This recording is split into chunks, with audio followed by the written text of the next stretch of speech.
Let's all go to the lobby. Let's all go to the lobby. Let's all go to the lobby and have ourselves a drink. All right, and with Michaela singing, that means we are back in Lobby Bar for the week of July the 29th, 2024. Brian and Michaela here with you again, as always. And Michaela, we are getting into August, just right around the corner. We've made it through kind of like the dog days of summer here, the hot July. Hopefully, things are going to start teetering off a little bit. We'll be ready for pumpkin spice in no time, but we are still in the heat of things. So hopefully, you've been doing good. Hopefully, you've been staying cool, and hopefully, you've been having some good drinks. Having great drinks. I discovered something this weekend that I wanted to share with you, and it's not a cocktail; it's a beer. Mm, As you okay. know, your girl here is not the hugest of beer fans. I like beer, but I definitely am more of like a wheat beer, Hefeweizen kind of girl. I don't experiment much because I just don't. But IPAs have taken the entire world by storm, Hmm. True. and it is a sad thing for me because everybody's doing an IPA. It's like super sexy to do this thing that is full of hops and bitterness, and I hate it. But Oh, I okay. had the best IPA I think I've ever had this weekend, and I wanted to share it with you. I was very excited. Shout out to Tom Zamislo for thinking about me enough to bring me a 4-pack of these bad boys, because this is from Divine Barrel Brewing. Hmm. Um, Hmm. they are they did this West Coast style India Pale Ale, and it's called Moving to Montana. And I have to tell you, I don't like IPAs because I don't like the super hoppiness. I don't like that it's bitter at the end. It kind of makes my mouth feel like I don't know, it's astringent to me. I just don't like it. But this Hmm. stuff is amazing. And apparently it's because it's with a lot of citra in it. And I my friend Tom is like this big beer drinker, and he was talking about how to make all this stuff. And Citra is much milder than some of the other strata hops, or some of there's one called like a TZC maybe. Okay. And it's like these 3 hops that they put together when they're making the beer, and it makes it really, really bitter at the end.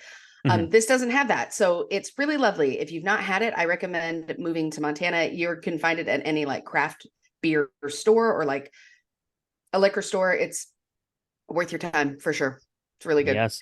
Yeah, so Divine Barrel, yeah, that's a brewery right here in Charlotte, North Carolina. That beer sounds pretty good. If you're outside of Charlotte, you're probably not going to be able to track one of those down, but usually your West Coast IPAs are going to be a little bit I guess juicier and a little bit more citrus forward. Has the citra hops in there. That's going to be a good pick for you out there. So that sounds delicious. And moving to Montana, you moved from Montana, I Michaela. You did. need a moving from Montana IPA Yeah. maybe like a Well, it North wasn't my Carolina choice to IPA. move from Montana when I was 6. In my defense, I dream about going back to the mountains all the time.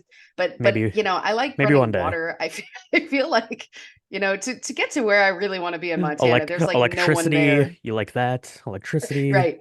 There's nobody around. There's other nothing but people, bears just bears, and bears and moose. That's all you get. That's all you get. There was a crazy like geyser explosion in Yellowstone a couple weeks ago. I know. Oh I my think I gosh, saw. that was crazy. So maybe It was moving to crazy. Montana, maybe that's not in the cards for right now. But yeah, that beer sounds really really good. And I have to check that out. I am a big beer fan myself. I don't drink quite as many beers as I used to, but I do love heading out to a local brewery. And yeah, let us know out there what your favorite local brewery is, what kind of beers we should be checking out, what you're drinking as we get through summer. Because what I made last night, Michaela, I'm going to be drinking for the rest of summer for a couple of reasons. Because A, it was like the most like crisp and refreshing and clean tasting cocktail I've had in a long time. That was excellent. I've also got this little like basil plant at my house, and like every time I turn around, the basil's like as tall like as I am, and I have to cut it down, and then I have Yeah. like a million things of basil. It's pretty epic, pretty epic. But what I was thinking. As I was cutting this down yesterday, I was like, I need to start using this in a cocktail. What can I do? So I'm looking for something easy, right? It's like a Sunday night. All I have is basil and basically what I have on hand. So I was looking for something easy to do, and I found this. It's called the Gin Basil Smash. They have this a bunch of places, and kind of the amounts varied a little bit, but the basic kind of construction of this cocktail is the same. I posted it on our social media already, so you might have gotten a sneak peek of this out there. Drink the Movies listeners, at Drink the Movies and all the things. But basically, you're going to put this together like this into a shaker tin. Going to go ahead and put in 1 ounce of lemon juice, 2/3 of an ounce of simple syrup, and I don't know, like 6, 8, 10 basil leaves, right? Depends on how big your basil leaves are. Just kind of throw like a bunch of them in there, and then you're going to go ahead and muddle that up as you get that basil all bruised up and shredded up a little bit. And then to that, you're going to add 2 ounces of gin and some ice. Go ahead and shake that, and then you're going to want to double strain it. Make sure you don't get any little basil bits in there. So put that through 2 strainers into like a cocktail glass. I did mine with a big ice cube, or you could do uh, like a like a blended ice, like a crushed ice filled thing if you wanted it super cold, or you could do it like neat, like a martini kind of thing. But I just went with the big ice cube there. Sip and enjoy. It's gin and lemon, so it's kind of like a bee's knees thing, but it's got this basil note to it. Yeah.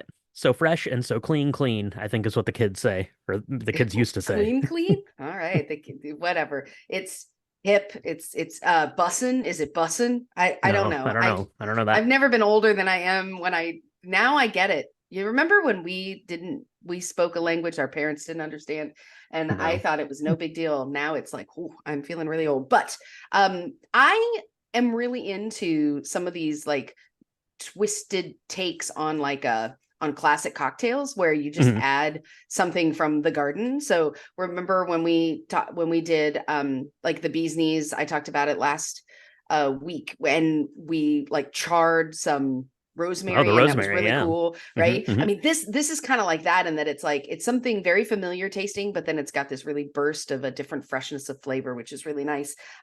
So yeah, this is really exciting stuff. Yeah, Give it a absolutely. So, shot, world. so, so, give one of those a try. Let us know what you think about that. And if you're interested in that charred rosemary bee's knees that Michaela just brought up, we talked about that on our Patreon hangout last week. Every month we do a hangout with our patrons on YouTube. It's a really good time. We do a cocktail chat, and that's where that came from. If you want to find more information about that, you can go to our Patreon. It's patreon.com/drink the movies. We get one of those hangouts going every month, and got the recording up there for everyone now. So check that out if you want some more information on that. And in that hangout, Michaela, we also talked about here going forward on the Lobby Bar episodes, we want to start featuring like an ingredient a month, right? Like a liqueur or like a base spirit, or maybe like I don't know, like a simple syrup or something that we make up, like just like one a month. So that way we can really kind of focus in on it.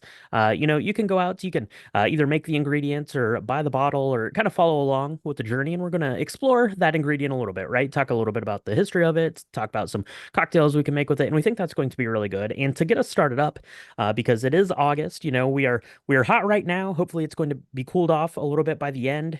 Football will be starting. We'll have bonfires just off in the horizon. So we thought a really good cocktail ingredient liqueur for this time of the year is going to be a ginger liqueur. Specifically, Mm. we will be using Domaine de Canton, which is a really nice French one, but any sort of ginger liqueur is going to get you there. So we're going to be talking about that here coming up over the next couple of weeks in the lobby bar. So look forward to that. What else we're going to be talking about in the lobby bar, Michaela? That is movies, of course. And the movie we're going to be talking about for the next long time is Deadpool and Wolverine. $205 million domestically, close to a $500 million already internationally. It took the weekend, of course, followed by Twisters, Despicable Me 4, Inside Out 2, and Longlegs. What are you hearing about Deadpool and Wolverine, Michaela? Hearing it's good.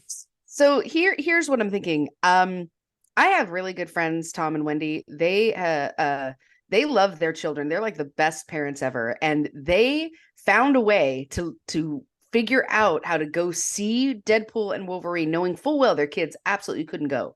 I don't know how they did it, but they were so committed to seeing Deadpool and Wolverine, and they don't really see a lot of films, right? They don't do a lot of that, Okay. but Uh-huh. I Uh-huh. think that speaks to the dedication that people have or have So wait, had did they for did they going and take these seeing this kids? film. No, they didn't take them. They didn't take Oh. them. They Oh, they okay. they like let them watch Despicable Me 4 or whatever, but they had to Oh, coordinate good it. call, But it Tom was and Wendy. yeah, oh yeah, oh yeah. They're smart. They're smarter than me. That's for darn sure. And not that I'd let my kids see Deadpool and Wolverine, but I feel like that speaks though to the dedication of people who were either so excited to see it they like moved mountains in order to do it, right? I Everybody that I've talked to that has seen it said it is the most hilarious film. It's the funniest of the Deadpools, apparently. I've not seen it yet. It is the most like humanizing of the Wolverines, which is weird because Logan I thought was pretty gritty and like humanistic. Mm, It hmm really hmm showed this different side of him. So who knows? Right. Hmm I'm so excited to see it, and I've got a really fun cocktail for it. So maybe we'll do like a surprise, like quick episode, maybe for our patrons. I don't know. Could be. We'll see what happens. But I am really excited to see it, and I'm bummed that I wasn't part of the 205 million that it brought in America last weekend. Uh, You're not part of that. Your husband and I will be part of the next $205 million it brings in.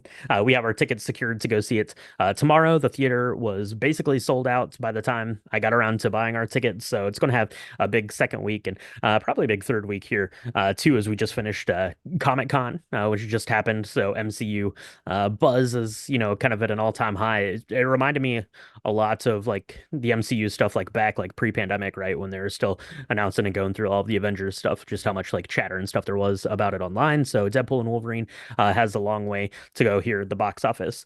So nothing else coming out the movie theater. I don't think that's going to be worth talking about too much. We've got a couple of things coming here to the TVs. Michaela, we've got Netflix film, another installment in the SpongeBob franchise, Saving Bikini Bottom. That's coming to Netflix. And we've also got a documentary on Max, Elizabeth Taylor, The Lost Tapes. What are your thoughts on Elizabeth Taylor, other than she has some fancy perfumes out there? And what about SpongeBob? Were you a SpongeBob fan, Michaela? I was not a SpongeBob fan. I don't understand SpongeBob at all.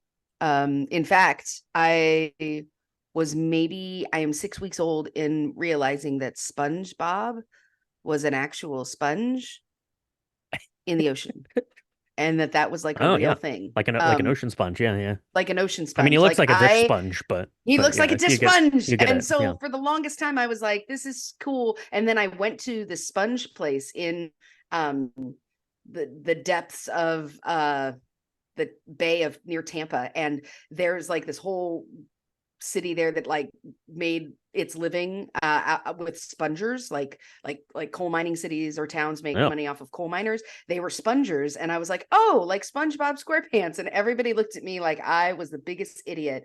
So I was like, oh, I get it. Okay. Hey, so no, in a word, no. But Elizabeth Taylor, now I love me some Elizabeth Taylor, and it's not because she makes white diamonds. It's because her eyes are the color of like lavender rain. wow. And she has figured out a way. She had figured out a way to be married like more times than I can count. I'm fascinated by her. I think she has been some of the most iconic characters of all time. So I hmm am super excited about this. Yes, Okay. very excited. Great. Okay, so SpongeBob is a little above Michaela's head there. Elizabeth Taylor, that sounds good. That sounds good. I'm also not a big SpongeBob guy. I think we were a little bit kind of on the old side, I think, when SpongeBob first came out, but people really like it, really like SpongeBob. So that's coming out. I've also got a couple of streaming things to throw everyone's way. Quiet Place Day One is going to be available to rent this week, I believe. So if you missed that in the theater, you'll be able to check that out. Also coming to Hulu, bum bum bum, Kingdom of the Planet of the Apes. So very excited to rewatch that. So going to be looking forward to that, and also looking forward to our episode this week, Michaela. Last week we talked about Twisters. That was a good time, but this week we're going back to the well, 40 years anniversary. Good job. The never ending story. We're going to be talking about that over on the main show this week. So, everyone out there, thank you so much. Go pick up your bottle of Domaine de Canton. Make sure you like and subscribe and follow us on all the Drink the Movie social media, all that stuff. We will keep you apprised of what cocktails that we've got coming everyone's way. And thank you so much. And we'll talk to you next week in the lobby bar.